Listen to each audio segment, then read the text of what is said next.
Hey, you guys. So recent data is finding that fewer people are shopping in store than they were just 20 years ago.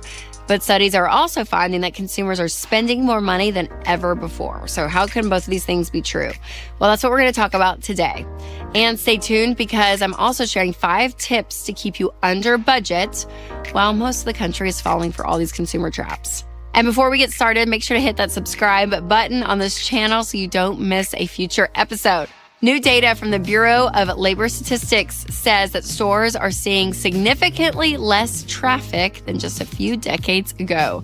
But the price of daily essentials has gone up, and we all know this because we're feeling the pain, right? Just because we're not in-person shopping, even if we're doing it online, man, things are getting more and more expensive. And the reason that both of these things are true at the same time is because online shopping has just taken over, right? I mean, we don't go into actual stores anymore because it's all at our fingertips. I mean, literally from Amazon to Instacart to online bills and baking. I mean, we are spending hundreds every single week without even leaving our house. I mean, it is wild how much you can do, how much shopping, how much buying, just your phone. I'm like, even our pizza place has an app. So it's like you hit the app, you hit Apple Pay, you pay it with literally two hits of a button, and then it shows up. I mean, it is wild how easy it is to spend, how convenient it is in one way, but that usually means we are overspending. But again, knowing all of this, just think back, right, to your childhood. I mean, I go back to like sophomore year. You know, it's 2003. You're wearing your knockoff Birkenstocks, your flared khakis, your Abercrombie hoodie. You got your BFF. You're going to the mall. You just use your cheese straightener. You're going to go buy a phone case over your Nokia phone. You got your North Face jacket on that you got for Christmas. I mean, all of it. You got about $15-$20. You're going to go to Claire's, call it a day. Go get a Auntie Anne's pretzel from the kiosk. I'm like, that's what we did. Like, that was it. Going to Hollister, can't breathe, can't see, but that is where we lived. I mean, it's it. There wasn't much to it, and you got a little bit of money, you go and spend it, and then you leave. But now, man, those days are gone. It kind of makes me sad. It really does. Going back to those days would make me happy. But again, nowadays, it's not just $15-$20 when you're online. You see it all. It's all right there. Stuff you never would have known existed. But there it is on your phone. And that is why it makes it so easy to overspend, is the knowledge of all this that is out there and the convenience of spending so quickly.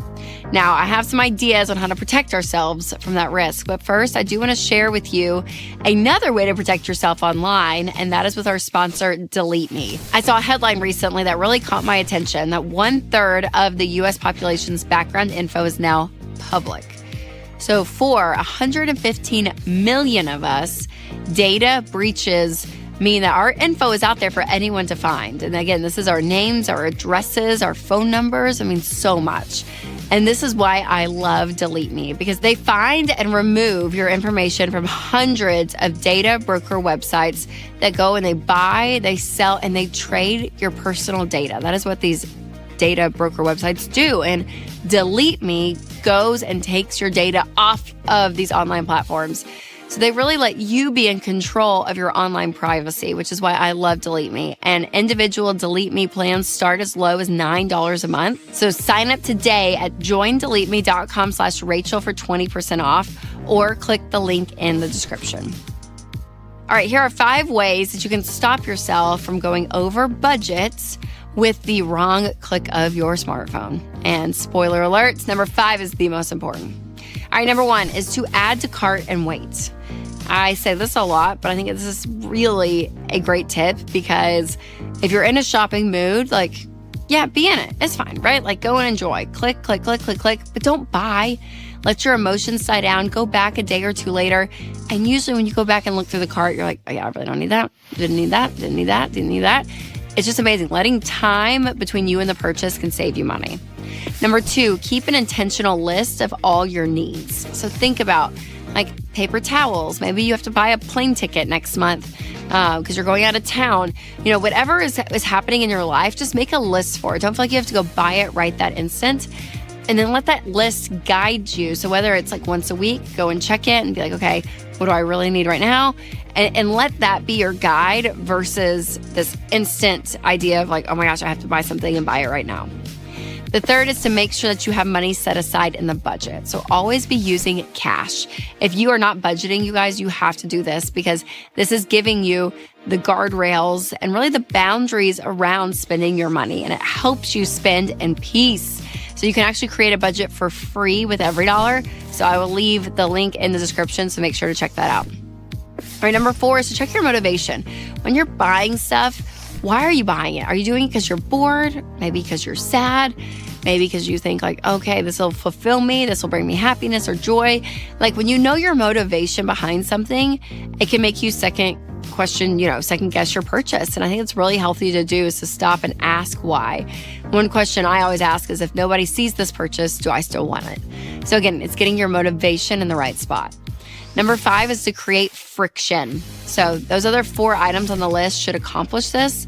But again, adding time, adding different steps to slow down the process is going to help you.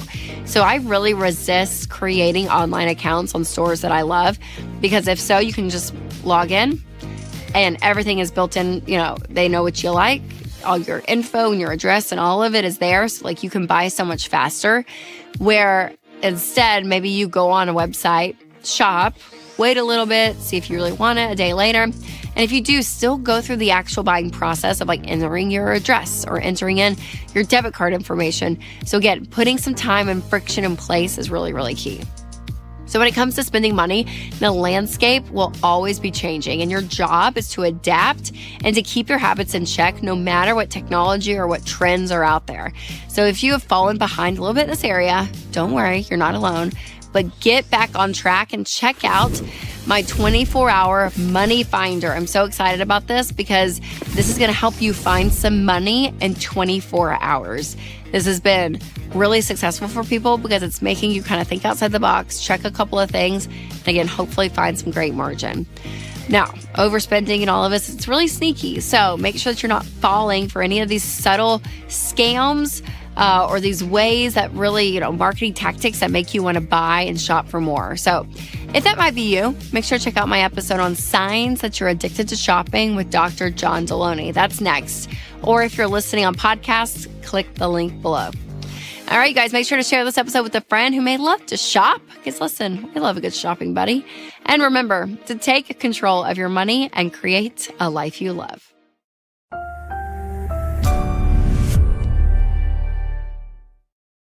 I think most people would agree that having money is generally a good thing. And I agree that your income is your most powerful wealth building tool that you have.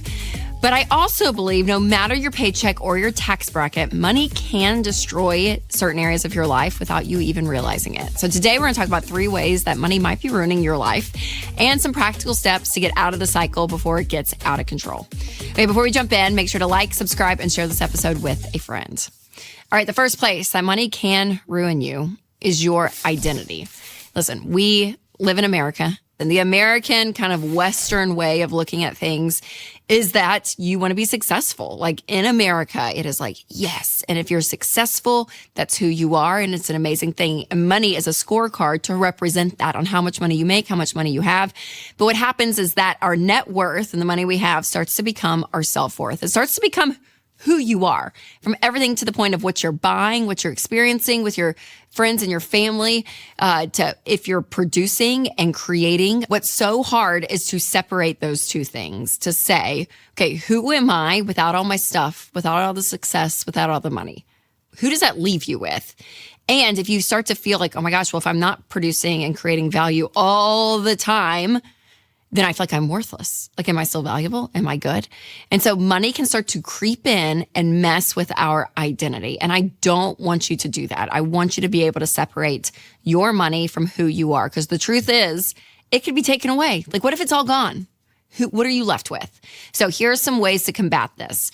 Number 1, see money as a tool for taking care of yourself and others. That's what it is. It's not a measuring stick. It's not who you are. See money as this amoral thing that's out here. It's not good or bad, but use it as a tool for your life. Also practice contentment. Contentment is going to bring such peace. I wrote the contentment journal. I'll put a link down below, but it really walks you through this process of practicing contentment because you have to do that. And on a daily basis, if you can, because this world around us will suck out this idea of like, you can't be happy unless you're doing this or this or this or have this. Contentment will bring peace. And then also make sure that your identity isn't in something that can be taken away. And so whether it's money in the bank, a job title, like whatever's going on in your life, if something can be taken away, don't put your identity in that. Another place in your life that money might be ruining is your relationship with others. You know, it can get to this point that if you start to win with money and you get more of it, some people start to gravitate towards people in their same income range. And then you end up, possibly without even realizing it, living in a padded world where you see no need of anyone else. You see no struggle because everyone just pays and figures out how to keep this appearance up. And you start to become out of touch. And in a sense, you can start to lack empathy and compassion for others. Now, also, if you see that you're enabling people's bad behavior with money, that's a place where it can ruin the relationship as well. Also, maybe you feel like, oh, I don't want to talk to my kids about money because like maybe we've done well, but I don't even know how to talk about it or how to show them. So I'm going to just avoid it. Or maybe you look up and your inner circle of people are full of yes people who are just there to like, be like, yeah, everything's great. Everything's fine. You're great, great, great, great, great. You're doing everything great. And now we want encouraging people in our lives, but also you want some of those friends that like will tell you the real. Maybe you're feeling guilty about making more money than your friends, so you start to avoid those relationships. Maybe you and your spouse lack unity, and so you start to disagree more and more as you guys continue to make more money and build more wealth. So money can get into the cracks of our relationships and start to ruin them if we're not careful. Now, if that list hits home for you and you feel like, oh my gosh, I'm starting to spiral, there are really 3 easy ways to combat this cycle. But first, combat the threat of internet harassment and scams with Delete Me. If you don't remove your personal data from the internet, it's basically like a billboard because your name, your address, email, even your kids' names are out there on sketchy data broker websites. And these data brokers go and collect all of your data, they sell it, and that puts you at risk for scams and fraud. But there's some great news. Delete Me removes your data and helps protect you from phishing, harassment, and other online threats. Winston and I, we use Delete Me for our family, and it saves us so much time and worry. So you guys, your family's safety and financial security are way too important to leave exposed. So sign up for Delete Me and take control. Go to joindeleteme.com/Rachel for 20% off, bringing your monthly costs to under $9. Or you can click the link down in the description. Now, again, if you see that money is starting to ruin some of your relationships, a couple of things to keep in mind. Number one is to look up and out. Meaning, don't create a life where it's all about you all the time. Like when you actually look for the opportunities to help and serve other people, that is going to give you a level of humility and grace for others. And actually that starts to change who you are as a person. And then in turn starts to affect your relationships in a really positive way. Number 2 is to build a life that you love with your loved ones. Like look around and just be like, okay, what are things that I want to use money as to help enhance, not take away from these relationships? And then also make sure you're setting your kids up for success. So that's a relationship that's really important if you are a parent and if you are winning with money. That, of course, no one wants to raise entitled brats. Like, right? Nobody wants to do that. We don't go out looking for that. But if we're not intentional, that can actually start to creep in. And so creating an environment where they have to work, they have to have some level of grit, some level of sacrifice, doing things they don't want to do. Like every kid does that, right? But actually saying, yeah, you still have to follow through. Like there's things in life we don't want to do, but you got to do it. And you got to learn how to do that because that's going to give them the capacity for real life. And that's what we're trying to do, set them up for real life. And that also gives them dignity in themselves to know that they can do something. I was hearing some parenting expert on Instagram the other day. They're like, honestly, chores, like, yeah, connection between work and money, like all that's great. But what it does for their self-confidence and their self-esteem when they actually can show that they are adding value to the household does wonders for kids, even little kids. So start doing that. So don't let that relationship with your kids at all have any level of strain or cracks because of money. Let money enhance your family life, not take away from it. And number 3 is your relationship with God. So having money, I believe, can, not always, but it can make it harder for you to see your need for him. Because when things are just so convenient and something happens and you can like pay your way out of it, where it's like, oh, a flat tire, well, I have money, an emergency fund. Like I can just take care of that. Or something comes up and, you need to go to the doctor and you're like, oh yeah, well, our insurance doesn't cover all of this, but like we have the money to do it. And all of that is a good thing, right? Like we teach having an emergency fund and teach being responsible and wise with money. But there is a point that, again, it can become this Band-Aid where you just like life gets fixed and you're not looking above and you're not looking around saying, God, I want to lean on you more, because with money, it can be this pad where you don't need that. And so you want to make sure that your money doesn't replace your view of God, because having a higher power in your life, you guys, changes the way you make decisions. It changes your perspective. I believe it creates such peace and reason while you're here. So having that is huge. So that relationship with God is so key. And again, with money, we want to enhance that. So how do you enhance it? Well, number one, remember that he is the source, that all good and perfect things, they come from him. Like he gives us the ability to go and make money. He's the one that's created and put passions and creativity in you when he created you. Like all of that comes from him. And there's something beautiful about saying, yes, I have to make smart decisions in my life to get better results in life. Like absolutely, for sure. Like we're a part of it. He brings us along, which is beautiful. But also when you look at the source from the beginning, it's all from him. And then second, remember, blessed are the poor in spirit. There is something to be said about this idea that when you're not carrying all these expectations of people around you, carrying, I think, baggage from your past, carrying this idea that this is who I have to be, and money then starts to be in those like cracks of all those things and starts to fill in those voids, that can set up a life that's like really heavy to carry.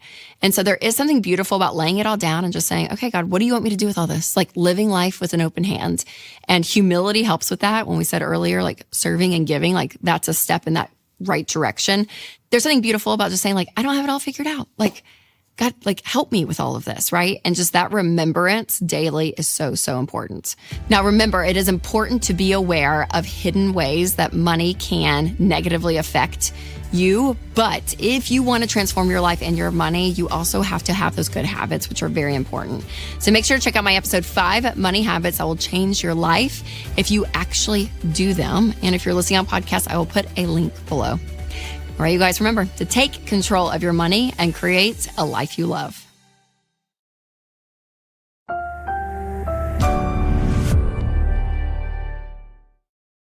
When it comes to money, mindset is everything. And I hear from people all the time who are believing toxic lies about money, and it's really holding back their progress. So today we're going to talk about 5 lies about money that get you nowhere in terms of building wealth. So make sure to like, subscribe, and share this episode with a friend.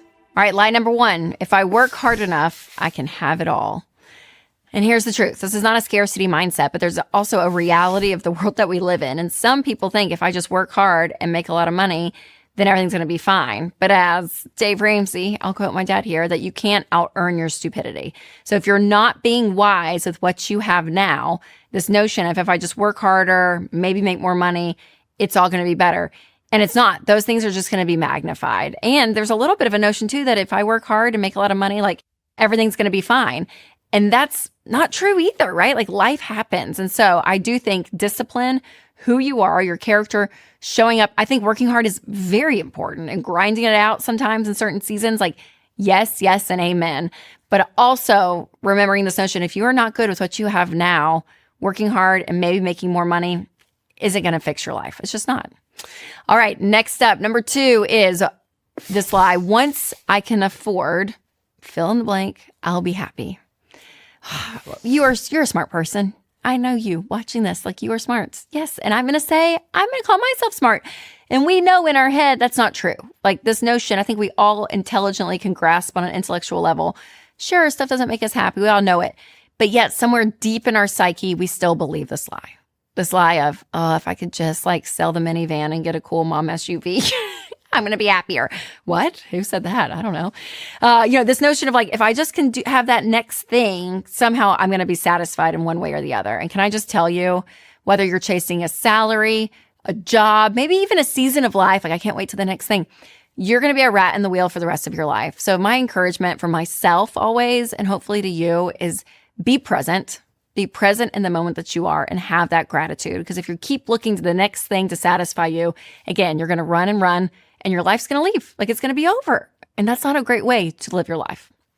All right, before we get to the rest of the lies, I do want to tell you about one of our sponsors, Christian Healthcare Ministries. It's open enrollment time for health insurance. And if healthcare costs are stressing you out, you are not alone. Christian Healthcare Ministries is a biblical and budget-friendly alternative to insurance. And I am proud to recommend them. With CHM, you choose your provider, submit eligible bills online, and other believers help share in the cost. Members have shared over $12 billion in health costs since CHM started almost 45 years ago. CHM is simple, affordable, and you can join at any time, not just during open enrollment. So go to chministries.org/budget to learn more. That's chministries.org/budget. All right, lie number 3. Wealthy people never suffer.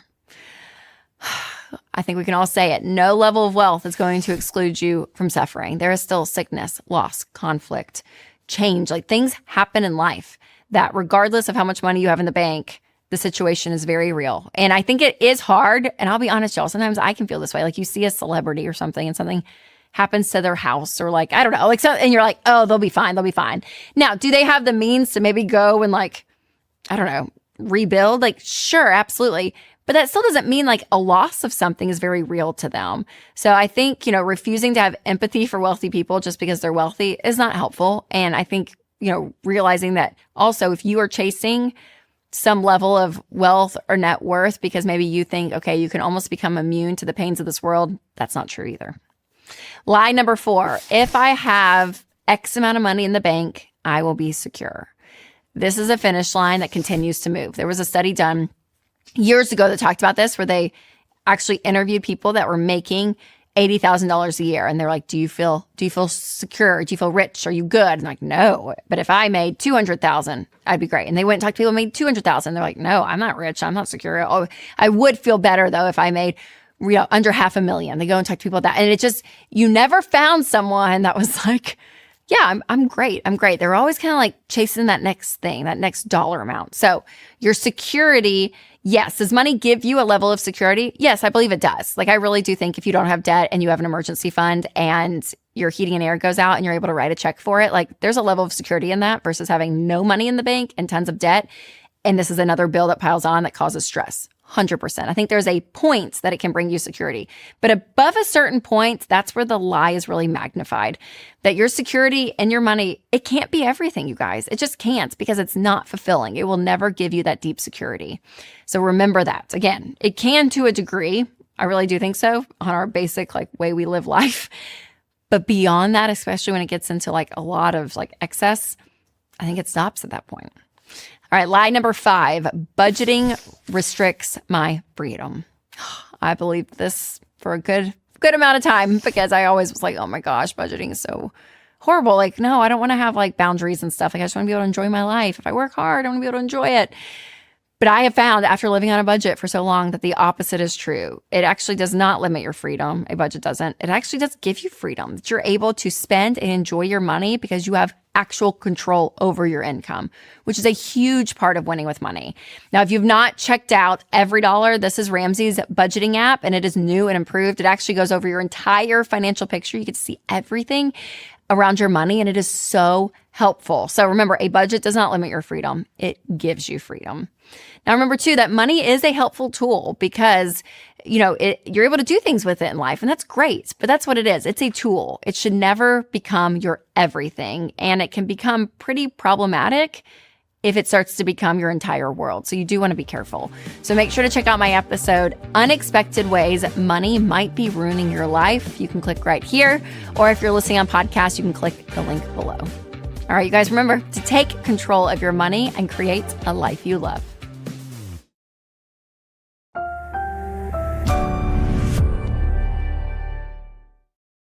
I recently saw an article with 10 things that used to be free and aren't anymore. So we're going to go through that list and rate them on the most annoying to not. And let me know your thoughts in the comments as we go. Make sure to like, subscribe, and share this episode with a friend. So I'm going to rate these 1 to 10, 10 being the most annoying and frustrating, and 1 being somewhat understandable. First up is air. That's right. You used to not have to pay to put air in your tires. You go to the gas station, they'd have it there, and you just go. And now it's like a coin machine. You got to have some stuff or even a couple of bucks to fix your tire pressure, where before air was free. Not anymore. It's kind of funny because you're paying for air, but also like it's not that big of a deal. So I'm going to be like a 3 on my annoyance scale. Number 2, the news. Yes, I grew up with, the newspapers and all of that. You could either watch the nightly news or the newspapers.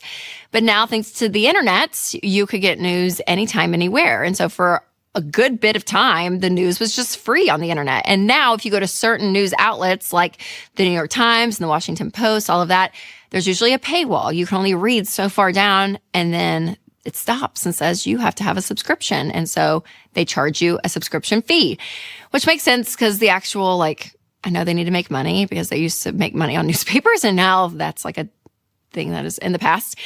I understand it, but also it's kind of annoying where you're like, okay, I want to read this article, and now I got to pay for my news. My annoyance scale, it's pretty high, y'all. I'm going to go 7. I don't know. I mean, I know you can get a lot of things for free, but if there is a great article out there that we need to know about in the world, I don't want to pay for it. So I'm going to say that. Number 3, airline extras. This is tough. So some flights, they may be cheaper, but so many of the amenities and other things are not included in the price. So checked bags, even some charge for carry-ons, and flight snacks or beverages, and flight entertainment. The list goes on. And so it is kind of frustrating. And I'm gonna put this at a frustrating number. I am gonna say a 9. I don't know why. This bothers me so much. You pay for a ticket, and there is a level of service that you kind of just expect. And when they nickel and dime you for everything, I get very annoyed. So I don't like that one. Number 4, food delivery. You guys, pizza delivery used to be free, and then you would just tip on top of that. That's what it was.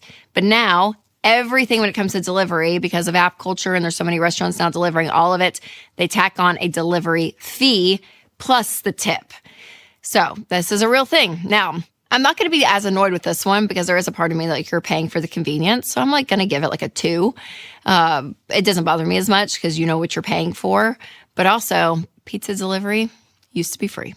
Now, the next item on the list will blow you away, but first, I have to tell you about Delete Me, which is one of our sponsors for today. So if you don't remove your personal data from the internet, it's basically like a billboard out there with your name, your address, your email, even your kids' names, and they're out there on sketchy data broker websites. And those data brokers then collect your data, then they sell it, make money off of you, and then that puts you at risk for scams and fraud.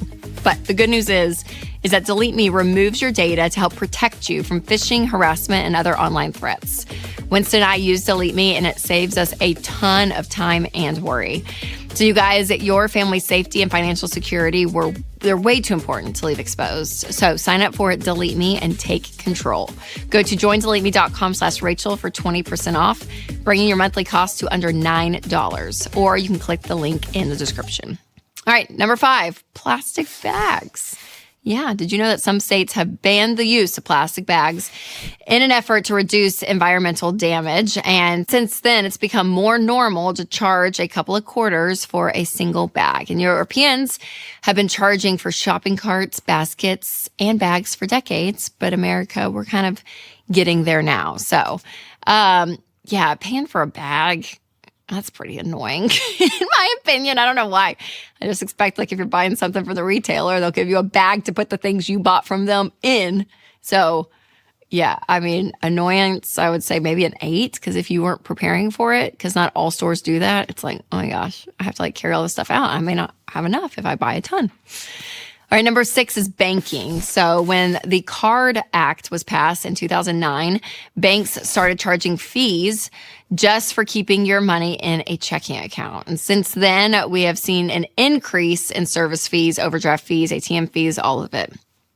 So yeah, I mean, this is kind of one of those things they just nickel and dime you all the way. And I don't like this one either. I'm going to have a lot of annoyance in this whole list.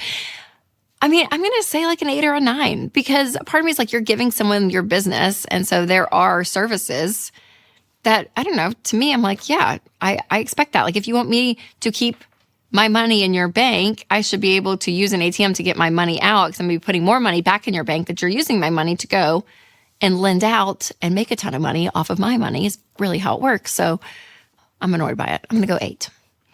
Number 7, water. So at some restaurants, you have to specify that you want tap water, or automatically they may bring you a bottle of still or sparkling, and that will get tacked onto your bill. And this is very common in big cities if you're traveling around the U.S. and outside the U.S. as well.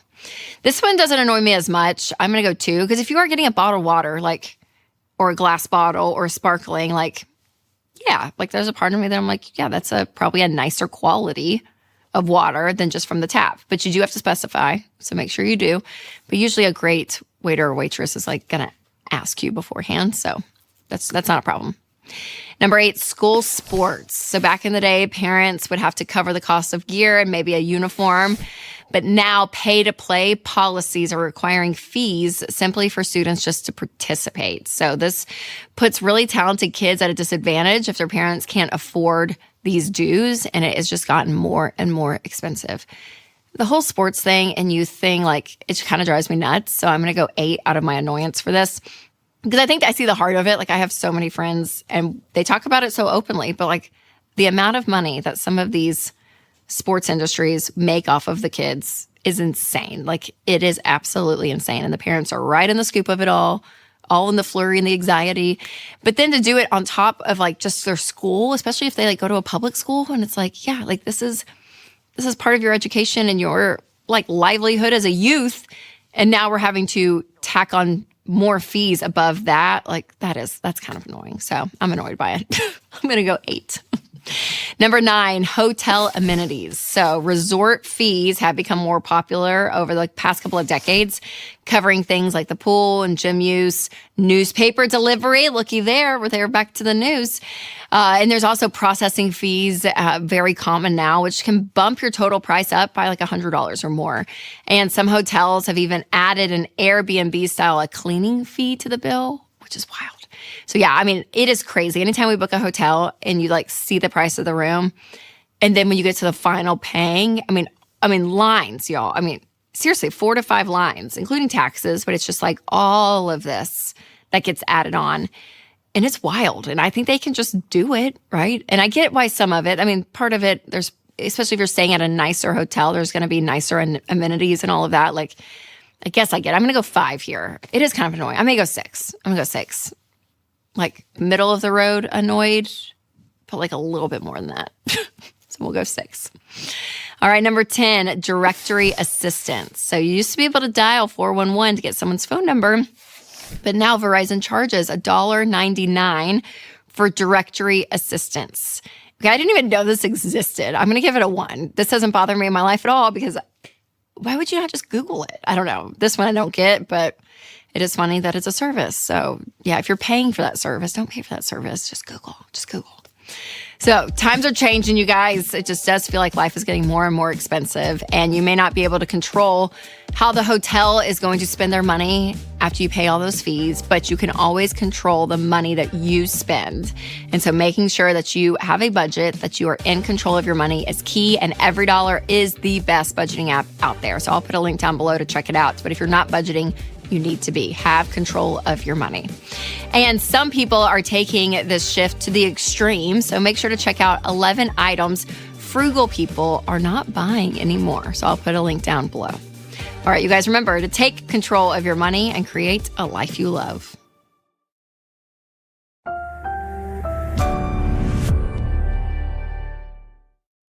Well, hey, you guys. So I was recently thinking about a specific group of people that I hear on The Ramsey Show a lot, because we talk about retirement investing and how important it is, and how you need to be investing 15% of your income once you're debt-free and have a fully funded emergency fund.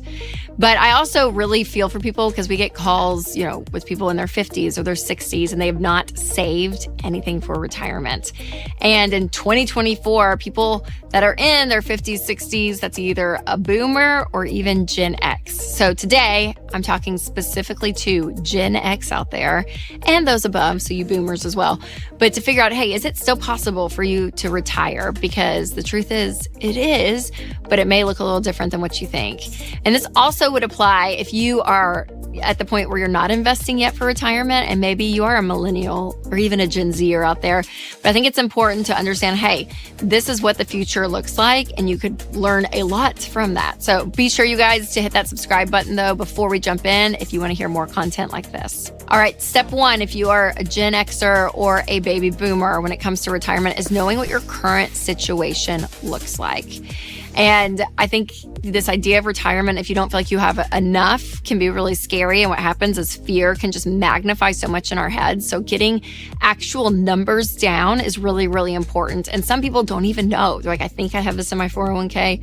I don't even know if I have a Roth IRA. I think I funded it a few years ago, but I'm not sure. Like, getting all of your numbers is really key. And then plugging them in somewhere to at least get this overall view of when it comes to your numbers and your situation. And one of the best ways to do that is with an investment calculator. And I always use the Ramsey calculator because, again, it's obviously very accurate, but I think it's easy to change up some of these numbers to get some hypothetical situations. So, for instance, let's just say you're 60 years old and you're making $70,000 a year. And if you invested 15% of your income, that's $875 a month for the next 10 years with a 10% rate of return. Then you'll have about $180,000 in retirement. Now, if you increase your retirement age to 72 and raise your contributions by 5%, you'll have more like $322,000 saved, which, again, you want to retire as soon as possible. So is that a great retirement age, 72? No, but also people are doing it to get more money in their retirement, which is really, really important. So is it possible to retire later? Yes, it is. Now, here's another example. Let's say you're 52 and you and your spouse have recently become empty nesters, and combined you make $100,000 a year. If you have nothing saved for retirement, but maybe you have a paid off home and you're in good health and you both have accepted, we'll probably work later into our 60s. And you get to this point that you're like, okay, let's invest $1,500 a month for the next 15 years at 10% rate of return. Well, that means you would have $622,000 at the age of 67. And then if you work till 70, you'd have just over $900,000. Again, in this hypothetical situation, also a paid off home. So you put all that together as your assets and you're a net worth millionaire, which is awesome.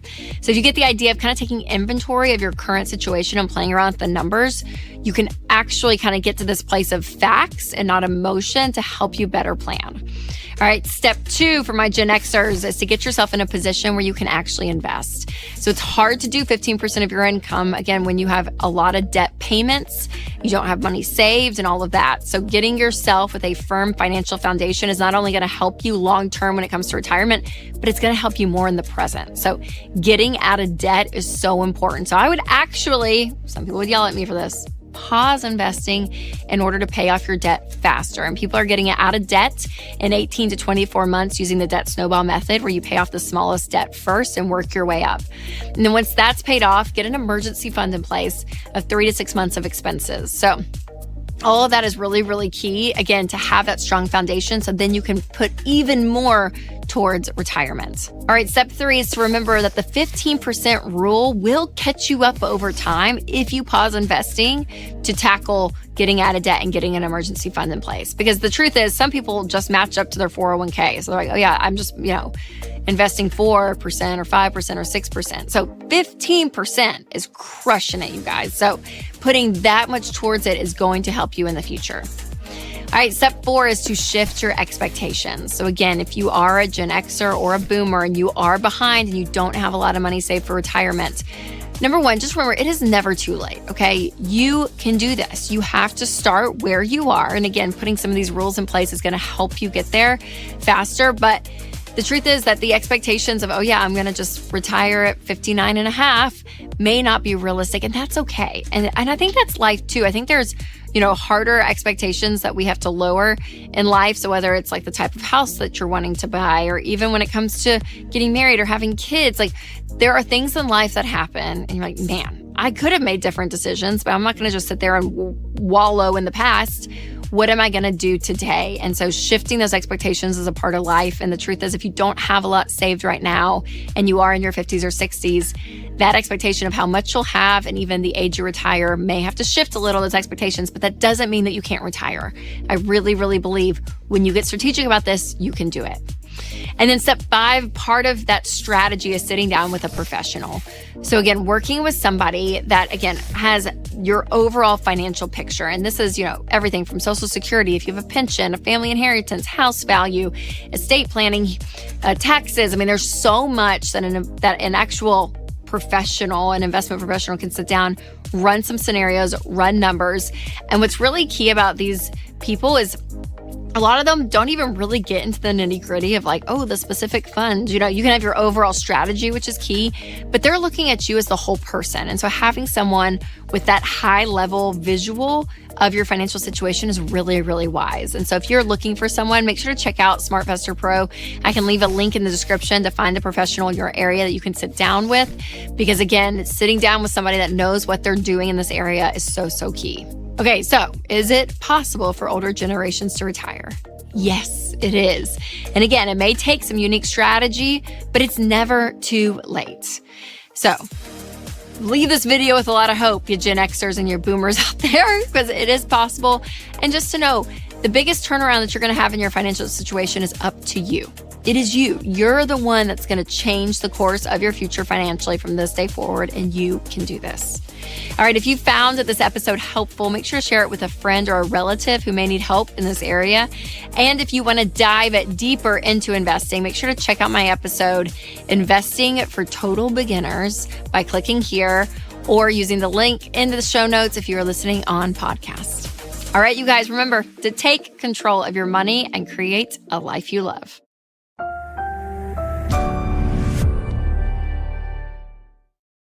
I'm pretty convinced that moms, they run the world. That's right, Beyonce. I hear you, girl. I hear you. Okay, listen, every mom is different though, right? Every mom has different gifts, different struggles, different circumstances. But I am convinced that every mom in the history of ever has wrestled with an idea of your identity. So let's talk about 4 important truths to remember when motherhood feels like it is taking over your entire life, because we have all been there if you are a mom. All right, first, I have to pass along the best advice that I ever received about balancing motherhood and marriage. When we were pregnant with our first, it was I that was obviously physically pregnant. And I remember someone told us, they're like, just look at it like your kids are entering your world, not the other way around. And I thought that's really good advice. Now, I will say that won't feel true 24/7 by any means, but it was kind of this good filter, at least for Winston and I, to make decisions out of, because I think it forced us to prioritize things that really made us us and prioritize our marriage and what, causes us to thrive as individuals in a healthy marriage. And as this baby enters that, not forgetting those things, right? And people always say, don't lose yourself, if you will, when you have kids, if your only fulfillment is your kids. And I get that, but also our kids are a big part of our lives. It is your heart is out there. And so there is this tendency, obviously, as a mom, that you're I want to take care and do what I need to do to help this little one grow. And that's part of stewarding parenting, right? I am here to manage this little human on earth, and it is my responsibility to allow to, show them how the world works so that they can be a healthy, functioning adult. And kids, listen, they are learning, they are growing, they're going to disappoint you, they're going to make you laugh, they're going to do all the things. But there is something to say that you as an individual, as a woman, you bring something to the world and to your family that is you. And there's something beautiful in that, and not losing that, right? And finding this fulfillment in other relationships that are alongside you. And I would even put marriage in that. But having this healthy outlook of you are the individual that has chosen to have this marriage maybe, or to have children, and not forgetting her. It's really, really important. Now, another truth that is important to remember is that every mom is different, okay? There are some moms that are extroverts, some moms that are homebodies, some moms that are comfortable letting their kids explore. There's going to be more cautious moms. You're going to find your natural bent as a mom, and that is okay. And this is where comparison can creep in, and it is terrible, y'all. It's terrible. Do not compare yourself to other people. And I found myself being I have to be on the go, because I'm a natural on the go person. So I'm I like to be busy and do things. And I remember with Amelia, I was we are not stopping our social life. And little Amelia got toted around everywhere, y'all. We kept a pack and play, like literally in the trunk of our car. And we would like still go to friends' houses and pop that up in a closet. And life was great. I was like, we can do this. And it was fine. But then we had 2 babies and it was like, all right, this makes it a little bit more difficult. And then 3, you're like, we're just home for the rest of our lives. Is what it feels like after the 3rd one came. But there was something about knowing who I was, what gives me life, and figuring out kind of like what works around that. And so there's something about that I think is beautiful. But don't compare what you're doing with someone else, because other moms, they have other giftings. What they are good at, what they get out of life is so different than you. And that is okay. So I'm always on the team of no judgment. No judgment. Like, you do you, girl. That is great. Whatever you can do it. Now, one thing I do recommend for all parents to get serious about is cleaning up your personal info online. And this is why I love and use Delete Me.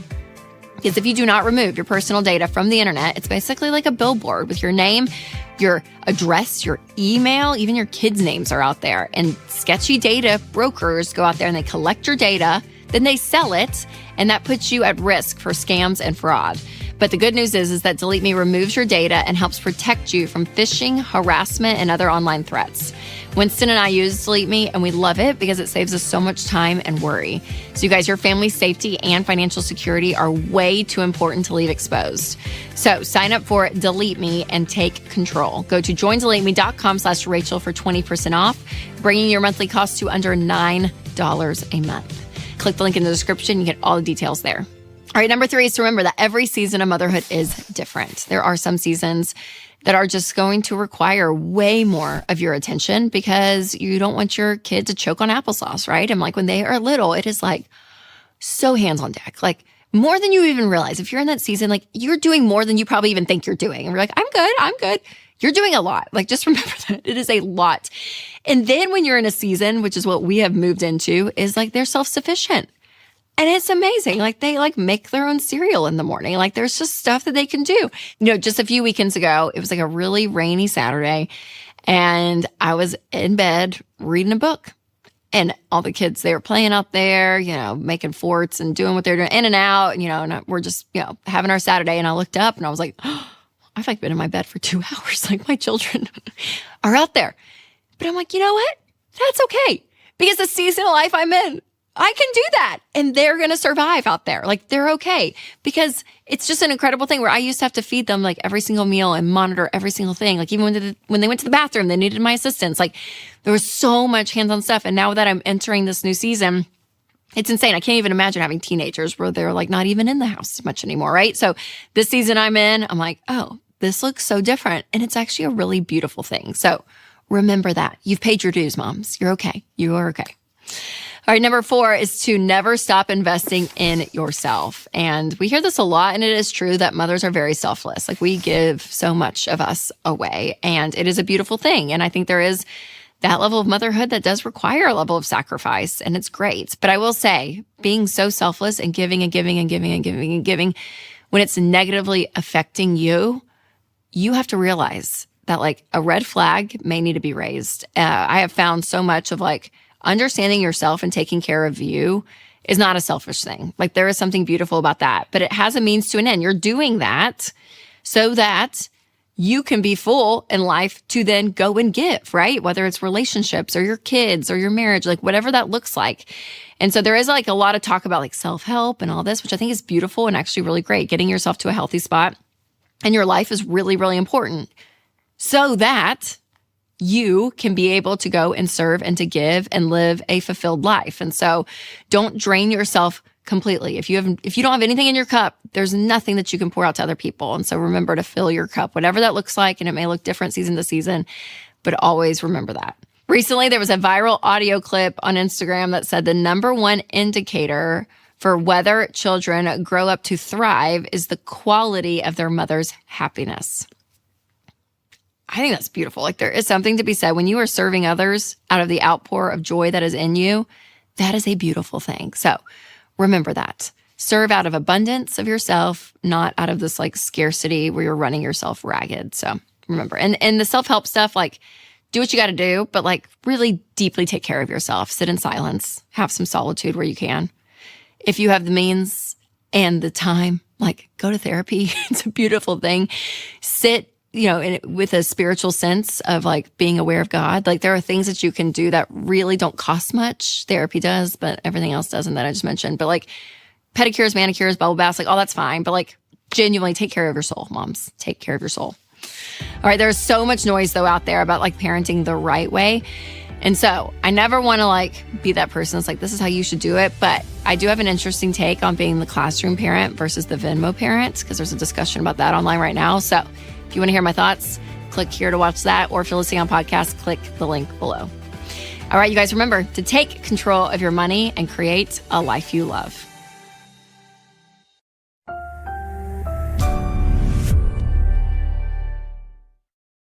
Do you ever feel like we've totally lost control of the housing market and you start to wonder, gosh, was I just unprepared for adulthood, or has real estate genuinely gotten so messy over the last decade? Well, we're going to talk about it, and we're going to do a deep dive on the housing market.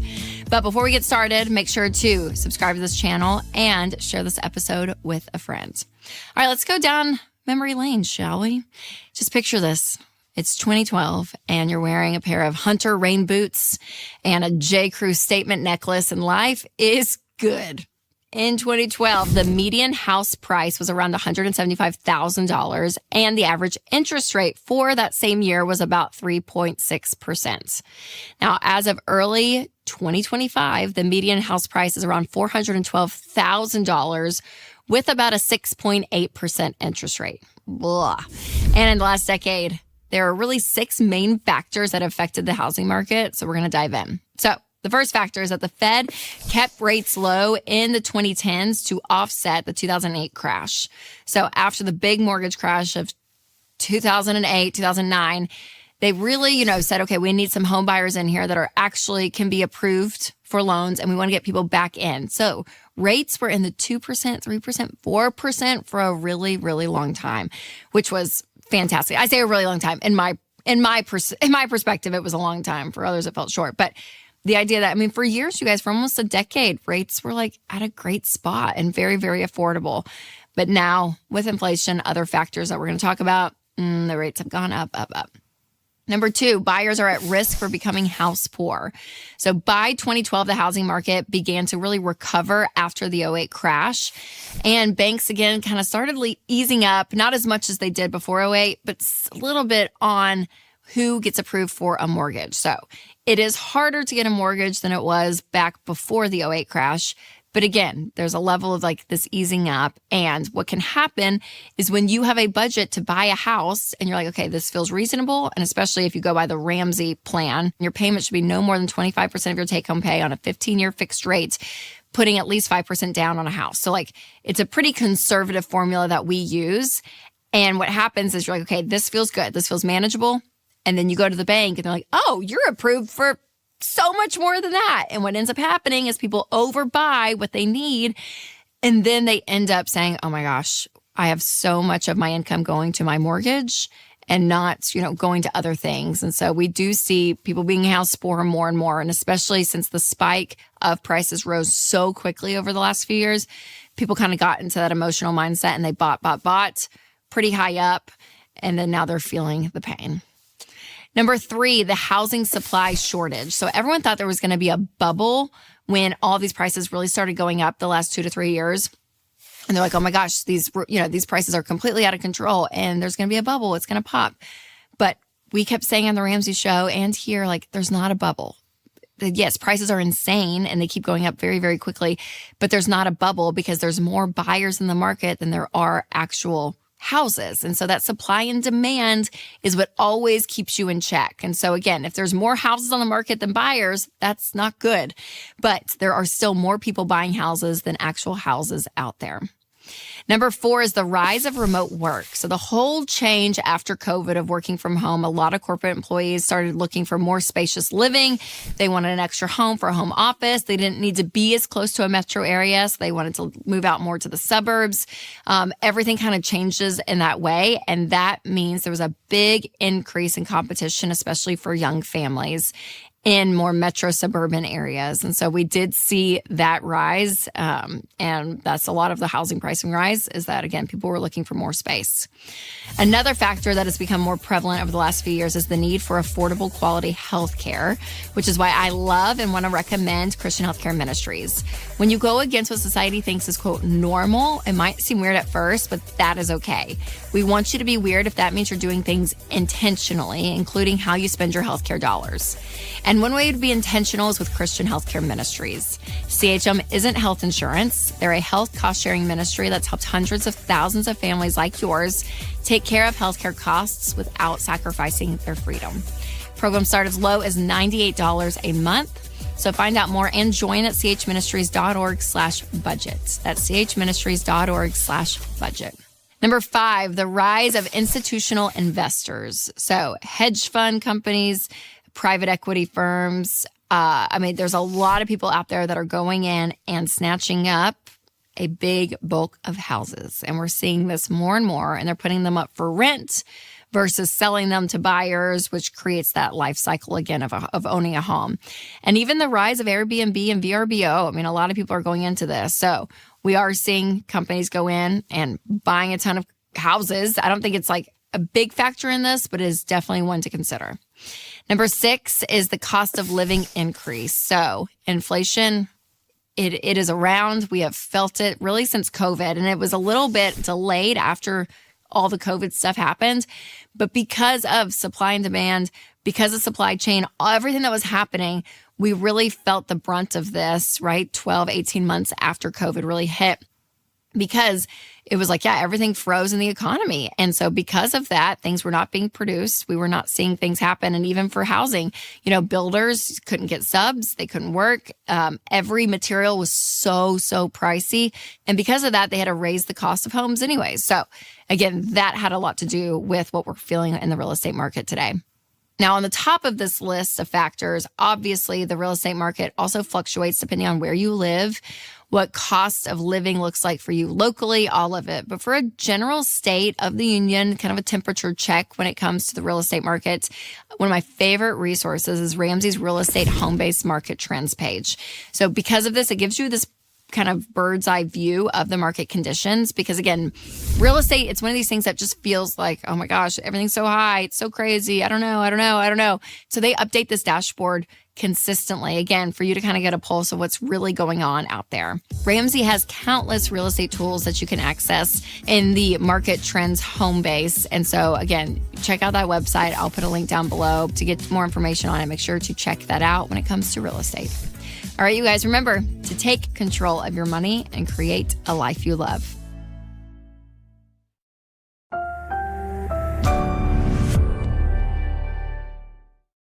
Why does it feel like so many high-income earners are still living paycheck to paycheck? Well, spoiler alert, it's more than just lifestyle creep. So today we're going to talk about the common reasons why people still feel like they are stretched thin financially, even when their salary goes up. Make sure to subscribe, share this episode with a friend. All right, you guys, number 1. The first reason is pretty obvious, but it's the increased cost of living. So this is a legitimate issue that does affect people on all income levels. According to the Bureau of Labor Statistics, the average monthly expenses for an American household are about $6,440. That's a total of $77,280 per year.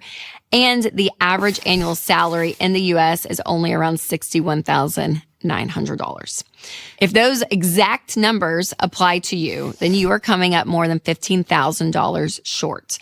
So obviously this depends on several factors of why this is happening. Where you live, this is a big one. Depending on your city is going to be a huge deterrent, because it's either like maybe it's a metropolitan area, maybe it's a big city, a very expensive city, or maybe you're more, in the Midwest or the South, and you're like, it just doesn't feel that expensive. And how many kids you have. This is a major factor as well, because obviously the more kids you have, the more expensive life is. Also, how many incomes you have is also a factor. Now, dual income households is pretty common today, but we do find that, people are trying to live on one income. Some people are doing it well, some people not so much. Also, whether you're juggling minimum payments. So debt is a factor in this too. But regardless, cost of living will rob you of financial peace if you're not running the numbers and making reasonable adjustments. We have a cost of living calculator that you can check out just to look at your current situation. And sometimes a job pivot or even moving to a different area might be right for your family. And those are some really big decisions. But also you may see, okay, the numbers are just not working and we don't see a way out. So I'll put a link for that calculator down below.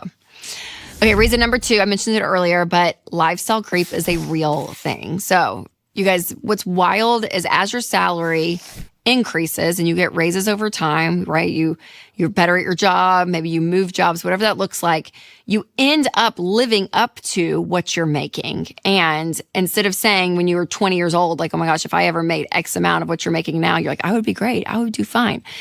But now that you're there, you're like, no, it's all this other life circumstances around us. And I really do believe our standard of living, what we feel like is normal, is higher than it was in generations past. And so all of that is a factor. So as you continue to make more, if you're not careful and you're not diligent, you will just keep spending up to that line. And so you have to have the discipline to say, okay, here's where our lifestyle is. If we make more money, how do we up our lifestyle by a small percentage, but also use that margin to do things that create peace in our lives? And that's getting out of debt and an emergency fund. So all of that is so, so important.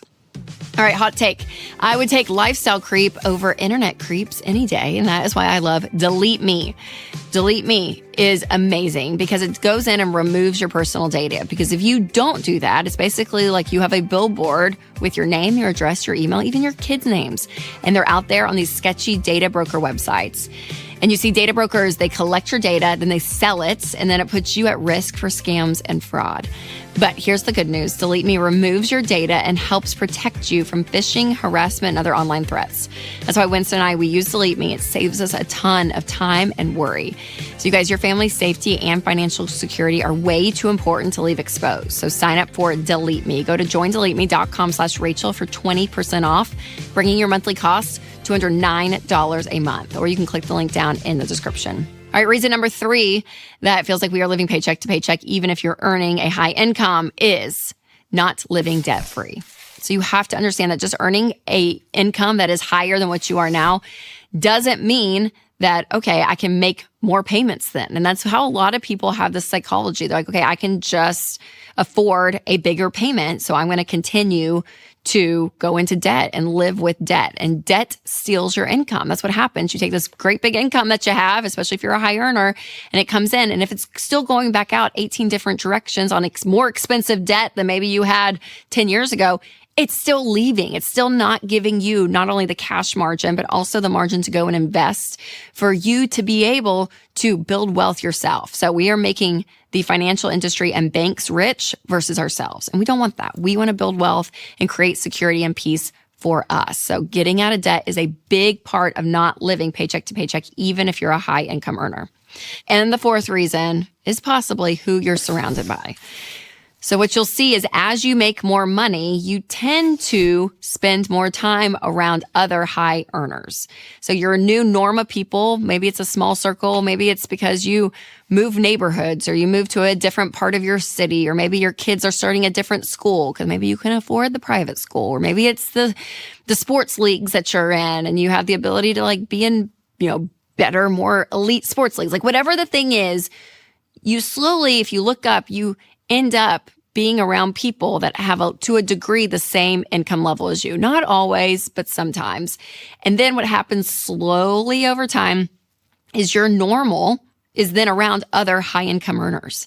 And if all of them are living a well-off life, then that is what you keep seeing day in and day out as normal. And so you almost become desensitized by it, where you keep thinking like, oh yeah, this is what it should be. This is how many vacations I should be taking. This is what my vacations should look like. This is the kind of car I should drive. This is how my house should be decorated. Like all of that changes the scope of how you view money and how you spend your money. And so suddenly you are keeping up with the Joneses.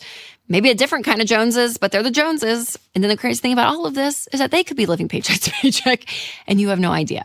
So it is pretty wild where we are all at. But listen, people will pull some pretty wild moves when they are trying to not live paycheck to paycheck. And if you want to see my reaction to some of these habits that people take on, make sure to catch my episode, 10 Habits That Scream I'm Trying to Look Wealthy. I'll put a link down below. All right, you guys, remember to take control of your money and create a life you love.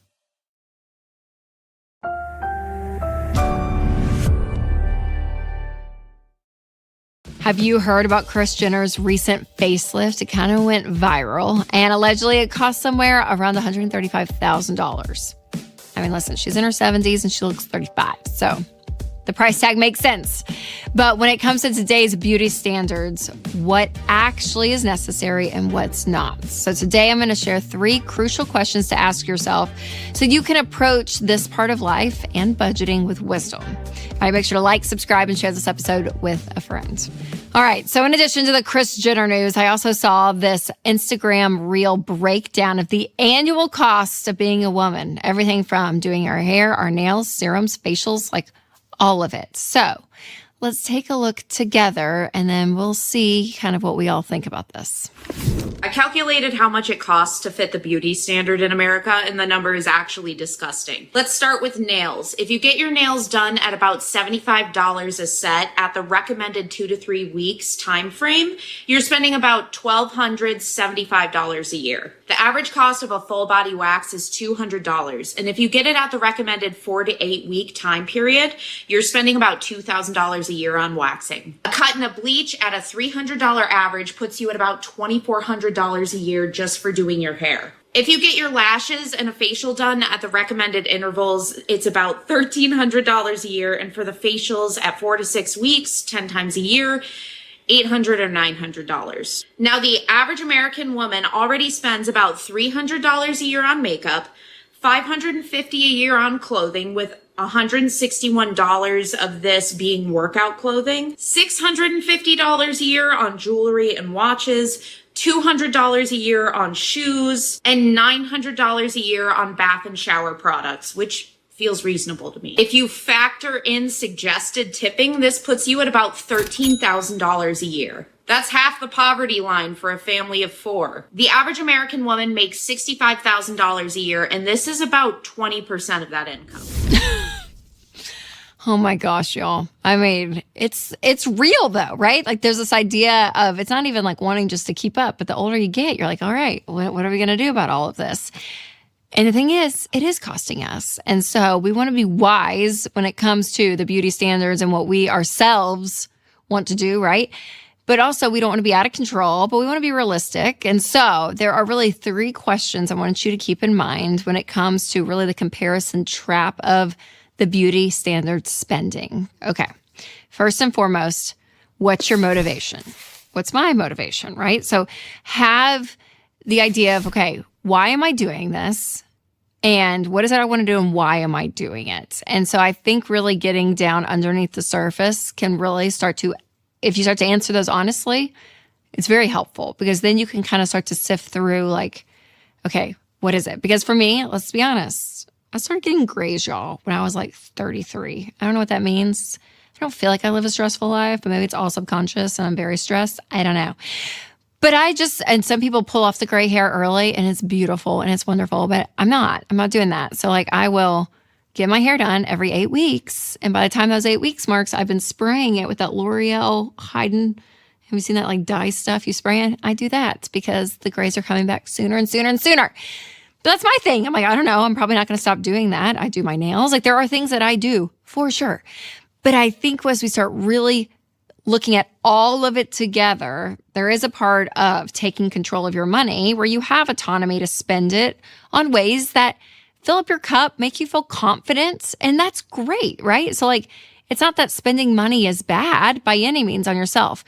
But when it starts to creep into who you are, your identity, and if you didn't have it, like where does that go? All of it, that can be not a great scenario. So knowing your motivation, I think is really key. But you should never sacrifice financial security because of physical insecurity. So making sure that you have the money, I think is really, really key. Because you definitely don't want to go into debt or be stretched so thin because of like crazy beauty standards. That's silly. But when you have margin and you say, hey, this is what I want to spend it on because I like it and it's fun and whatever, it's not a big deal, that's fine. But again, we don't want to get caught up in this comparison cycle because that can be exhausting. All right, before I share the next 2 questions, I do want to tell you about one of our sponsors, Delete Me. If you don't remove your personal data from the internet, it's basically like it's on a billboard for everyone to see because your name, your address, your email, even your kids' names are out there on sketchy data broker websites. And those data brokers collect your data, sell it, and that puts you at risk for scams and fraud. But the good news is Delete Me removes your data and helps protect you from phishing, harassment, and other online threats. Winston and I use Delete Me, and it saves us so much time and worry. You guys, your family's safety and financial security are way too important to leave exposed. So sign up for Delete Me and take control. Go to joindeleteme.com/Rachel for 20% off, bringing your monthly cost to under $9, or just click the link in the description. The second question to ask yourself is, where is your true identity? Meaning, all of a sudden, if you could not afford to maintain anything superficial or self-image things, would you be okay?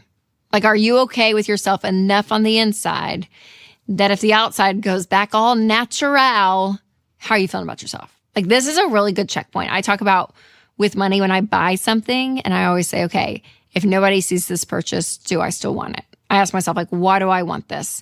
Right? So, like, asking yourself some of these questions is great. And this is a great one when it comes to the beauty standards. Like, I don't know. If the extensions are gone, right? If the nails aren't done, if the gray hair is coming in, if I don't have fake eyelashes, but like if the real eyelashes are there, right? All the stuff that we do, if it's all gone, how are you feeling about yourself? Be honest. Like, it's a great litmus test because the moment all of that stuff starts to define what you believe about yourself, again, in my head, dangerous territory. Not worth it. Not worth it. I mean, just think about the Pilgrims, right? They all survived, right? Without all this stuff. Like, we're going to be okay. If it all went away, you'd be okay. But don't have your self-worth and your identity wrapped up on such an external appearance. But again, I am guilty of this too, right? We are all in this together, but it's a great reminder. And then number 3 are, what are the numbers? So looking at your monthly budget, if you have an EveryDollar budget, fantastic. It's my favorite budgeting app. But really add up your beauty and your self-care expenses and ask yourself, is that number worth it? What would I want that number to go to something else? Like, would I want that to go on maybe a trip? Or like, what could I take with all of that money and what else could I do with it? And would I rather be doing something else with it? Because sometimes these things can just become routine and we really don't stop and think about it. But adding it up and looking at your total income, I think is like really important. And listen, a little self-care every now and then, like getting coffee or having a streaming service or like whatever the things are, it adds up. And so you may actually look when you do all of your expenses throughout the month and throughout multiple months and see, here's what all this stuff is adding up to. Do I want this? Is this the life that I want? And it may be like, yes, maybe you're great with it and that's fine. But again, it's just another litmus test question is to look at the numbers. So a lot of this beauty stuff that we've been talking about, like it does deal with comparison culture. And so stopping the comparison cycle isn't the end of it. So to learn how to turn the comparison into a wealth building strategy, make sure to check out the next episode or click the link below if you're listening on podcast. All right, you guys, remember to take control of your money and create a life you love.